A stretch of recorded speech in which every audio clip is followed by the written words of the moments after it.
Today, I'm going to talk about everything from Versailles to the guillotine, through Paris, demystifying the storm and legacy of the French Revolution. The summer of 1789, bread in Paris is about to cost more than the king's head. Crowds in the streets chanted freedom, equality, and fraternity.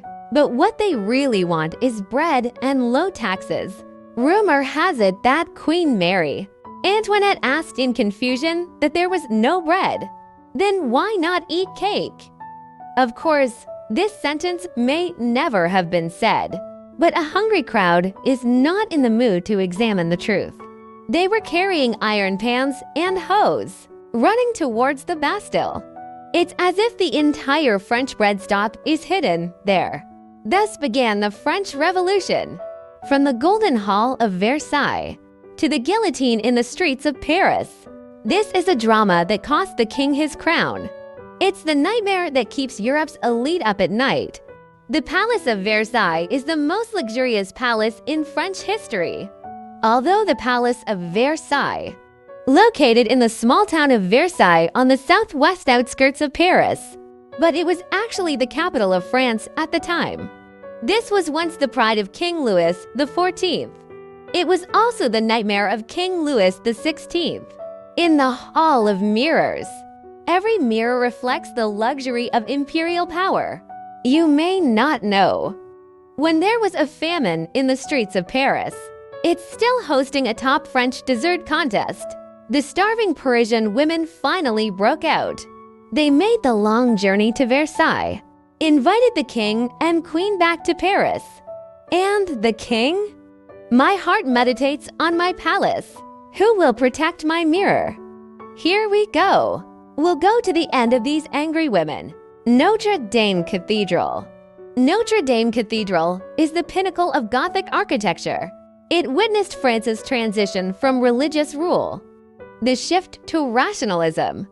During the French Revolution, they demolished statues of kings, treat him as a feudal symbol, smashed to pieces, even turned Notre Dame into a temple of reason. They replaced the Madonna, put up the Liberty Muse statue. They even store grain in cathedrals. Maybe they think eating is more important than praying. Once religious shrines were once deserted, even used as a warehouse.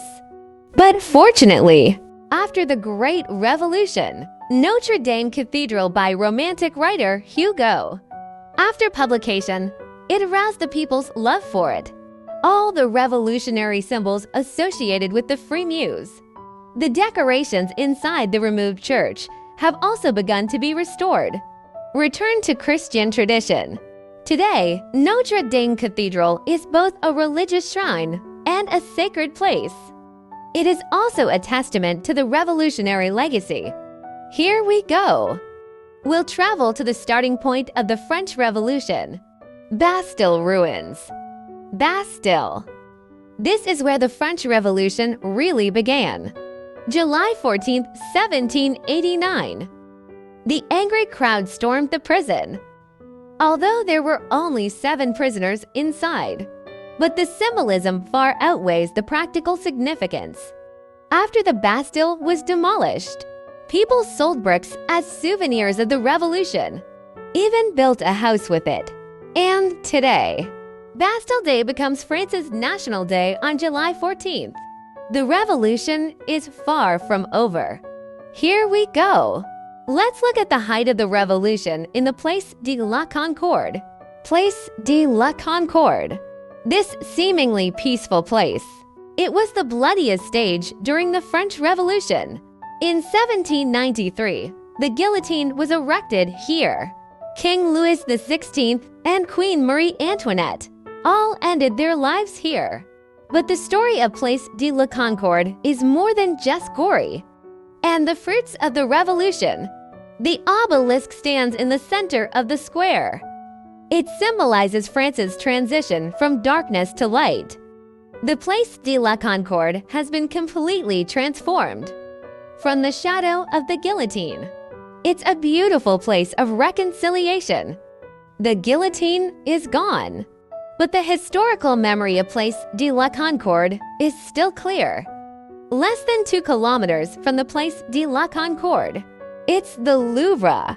During the French Revolution, the Louvre is also a former royal palace, transformed into a national museum, Louvre, the most famous art museum in the world.